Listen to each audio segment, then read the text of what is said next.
홍준표 대구시장이 조기 대선에 사실상 출사표를 던졌습니다. 홍 시장은 자신이 운영하는 인터넷 사이트에 대선 때 시장직을 유지해달라는 게시물이 올라오자 다음과 같은 댓글을 달았습니다. 대선이 만약 생기면 시장직 사퇴한다며 마지막 도전에 뒷배 대놓고 할 순 없다고 적었습니다. 그동안 대선 출마 입장을 여러 번 밝혀왔지만 시장직을 던지겠다고 언급한 건 이번이 처음입니다. 현재 여권 내 지지율 1위를 달리고 있는 김문수 고용노동부 장관은 최근 반도체 특별법 등 현안 관련 발언을 이어가며 존재감을 키우고 있습니다. 특히 지지자들이 운영하는 SNS에는 뜬금없이 김 장관의 턱걸이 영상이 올라왔는데 1흔이 넘는 김 장관의 건강 우려를 불식시키려는 걸로 보입니다. 시대 교체론을 내세우며 안철수 의원이 대권 도전을 시사했고 사실상 대선 출마 선언이라고 봐도 될까요? 여러분들 생각하시는 대로 생각하시면 됩니다. 항상 국민을 최우선으로 맨 앞에 서 있었습니다. 오세훈 서울시장도 이르면 다음 달 중순 자서전 출간을 알리며 본격 행보를 예고했습니다.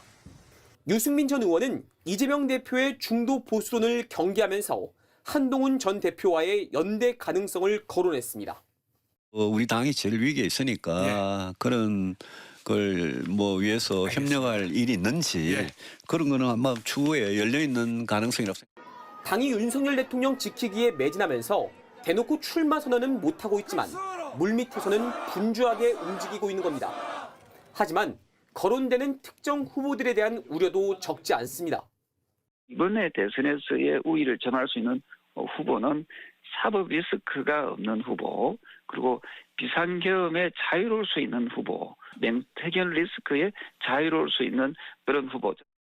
국민의힘에서는 10여 명 정도가 경선에 나설 것으로 예상되는데 비상계엄과 탄핵 등에 대한 입장차가 크다는 점은 향후 변수가 될 걸로 보입니다. MBC 뉴스 이문현입니다. 사실상 조기 대선 레이스를 시작한 여야 대선 주자들의 상황, 정치팀 이기주 기자와 좀 더 짚어보겠습니다. 자, 이 기자. 네. 민주당은 사실상 이재명 대표의 독주 분위기로 보이는데요. 상대적으로 그러니까 좀 덜 복잡한 상황 아닌가요? 네, 이재명 대표가 사실 경쟁자가 지금 없어 보일 정도인데요. 사실상 독주 체제다 이렇게 얘기하는 사람들도 있습니다.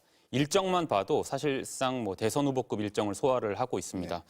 오늘 이 대표 일정 가운데 가장 눈에 띄는 게 유튜브 방송 출연인데요. 3프로 TV라고 경제 프로그램으로 알려져 있잖아요. 이 3년 만에 다시 나간 겁니다. 근데 이 프로그램이 좀 상징적인 게 3년 전 대선 때 이재명 대표가 당시 대선 후보 자격으로 나가서 젊은 층 사이에서 상당히 화제가 됐거든요. 조회수만 봐도 지금 740만 회가 넘는데 지금은 대선 국면이 시작되기도 전인데 이 대표가 거길 나갔다는 게 상당히 좀 특징적인 면이다 이렇게 볼 수가 있겠습니다. 네. 최근에 상속세 완화나 중도 보수론 52시간 예외 같은 얘기들을 하면서 이슈를 먼저 제시를 하고 전국 주도권을 잡고 있고요. 또 비명계 인사들 잇따라 만나면서 당내 리더십도 강화를 하는 모양새인데요. 독주 체제다 이렇게 할 수는 있겠는데 비명계 인사들은 다음 달에 있을 이재명 대표의 2심 선고를 좀 지켜봐야 된다. 또 달라질 수 있다 이런 얘기들을 하고 있는 상황입니다. 경제 전문 유튜브 방송에 나가서 벌써부터 대선 행보, 방불케 하는 행보를 보이고 있다. 자, 근데 국민의힘 내 주자들은 중도층을 잃더라도 그곳을 잃고 같이 가느냐, 아니 같이 못 가느냐, 말아야 하느냐.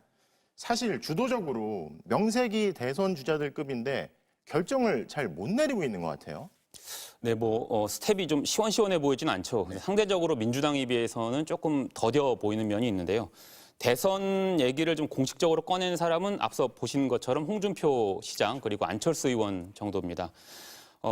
그 외에 오세훈 시장과 한동훈 대표 정도가 최근에 책을 낸다고 해요. 그래서 책이 나오면 대선을 언급할 시점을 좀 조율하고 있는 걸로 보이고요. 앞서 나왔지만 턱걸이하는 사진도 올린 그 김문수 장관 있잖아요. 처음에는 대선이랑 좀 상관없는 것처럼 하더니 최근에는 조금 미묘하게 좀 말이 좀 바뀌는 것 같고요. 스토리는 상당히 인상적이었습니다. 네, 젊음을 본인이 젊다 이런 걸 좀 소구하는 것 같은데요.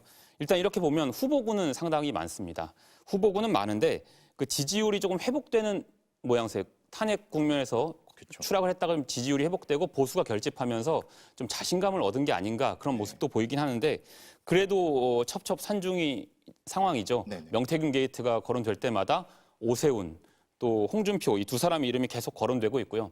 또 한동훈 대표 복귀에도 파장이 어느 정도일지 또 알 수가 없기 때문에 좀 더 지켜봐야 되는 그런 상황입니다. 최근 여론조사에서는 그런데 중도층이 좀 이탈하는 추세를 보여서 이 윤 대통령과 어떻게 선을 긋고 가야 되느냐, 나중에 윤 대통령이 또 어떤 영향을 끼치냐, 뭐 이게 되게 뭐 관심이 쏠리는데 내일 탄핵 심판 최종 결론이잖아요. 예. 여야 내부에서는 어떤 전망들 하고 있습니까? 뭐 민주당은 8대 0으로 탄핵 심판이 다음 달에 나올 것이다, 인용될 것이다 이렇게 확신을 하고 있고요. 네.